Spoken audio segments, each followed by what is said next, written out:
ভিডিঅ'টোত ক্লিক কৰাৰ কাৰণে আপোনালৈ ধন্যবাদ জনাইছোঁ। আজি এই ভিডিঅ'টোত আগবঢ়াইছোঁ অসমৰ প্ৰথম শ্ৰেণীৰ ৰাজত্ব শ্ৰী শ্ৰী আউনীআটী সত্ৰৰ বিষয়ে। আহোম স্বৰ্গদেউ জয়ধ্বজসিংহই 1653 চনত আউনীআটী সত্ৰ নিৰ্মাণ কৰাইছিল। সত্ৰখনৰ প্ৰথমজন সত্ৰাধিকাৰ আছিল শ্ৰী শ্ৰী নিৰঞ্জন দেৱ। বৰ্তমানলৈকে 16জন ব্যক্তি সত্ৰাধিকাৰ পদত অধিষ্ঠিত হৈছে আৰু বৰ্তমান সত্ৰাধিকাৰ হৈছে শ্ৰী শ্ৰী পীতাম্বৰ দেৱ গোস্বামী।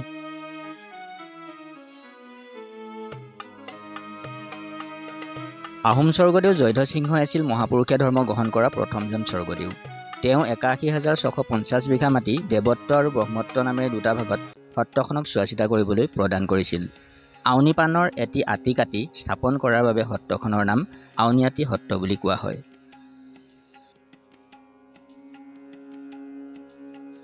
আউনীআটী সত্ৰৰ গঠন ঘূৰণীয়া আকৃতিৰ। কাষে কাষে ভকতৰ বসাসমূহ আছে। মাজত নামঘৰ আৰু মণিকূট। মণিকূটত ভগৱান শ্ৰীকৃষ্ণৰ গোবিন্দ নামৰ মূৰ্তি প্ৰতিষ্ঠা কৰা আছে। সত্ৰখনত নিয়মীয়াকৈ ভাগৱত শ্ৰৱণ কীৰ্তন আৰু নাম প্ৰসংগ কৰা হয়। আউনীআটী সত্ৰৰ প্ৰধান অংগসমূহৰ ভিতৰত নামঘৰ, মণিকূট, গুৰুগৃহ, ভকতৰ চাৰিহাতী, ধন ভঁৰাল, চাউল ভঁৰাল, ৰাঙলী চৰা, পুথি ভঁৰাল, যাদুঘৰ, আলহী ঘৰ, সংস্কৃত টোল, ছপাশাল, মুকলি ৰংগমঞ্চ আদি অন্যতম।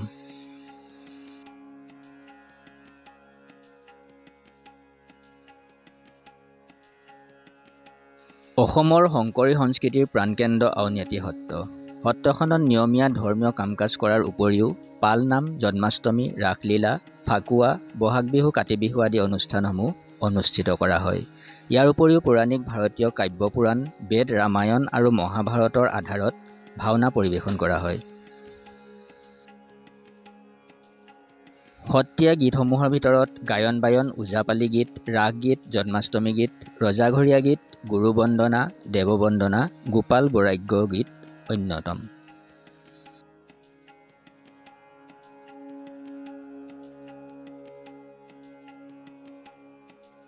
মাজুলীত অৱস্থিত মূল আউনীআটী সত্ৰৰ অসমৰ বিভিন্ন ঠাইত মুঠ 12টা শাখা আছে।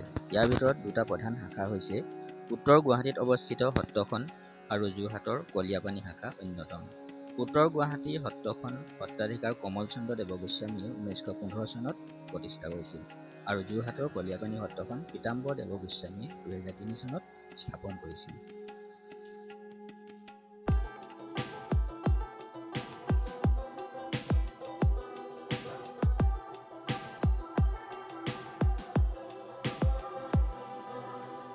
আউনীআটী সত্ৰৰ বিষয়ে আৰু বহু নজনা কথা আছে। ভৱিষ্যতৰ দিনত সুবিধা পালে নিশ্চয় এনেধৰণৰ ভিডিঅ' আগবঢ়াম বুলি প্ৰতিশ্ৰুতি দি আজি ভিডিঅ'টো ইমানতে শেষ কৰিছোঁ। ধন্যবাদ।